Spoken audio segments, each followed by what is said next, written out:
Tinctures are a concentrated liquid herbal extract taken to support well-being and used in our skincare. Herbs are truly at the heart of Neal's Yard Remedies. We've been growing organic herbs and handcrafting them into tinctures for decades, literally straight from field to bottle.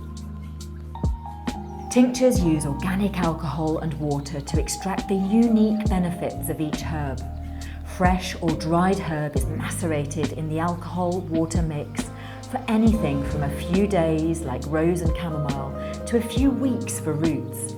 It's then pressed, strained and bottled. Tinctures are convenient and easy. You can even pop a little in your water bottle. It's also easy to combine herbs, creating a personalised blend. For instance, dandelion and burdock supports our body's natural cleansing process, or try a personalised blend like chamomile, lemon balm, lime flower and valerian to help you feel calmer during tense times. Using herbs as tinctures is a great way to support your health.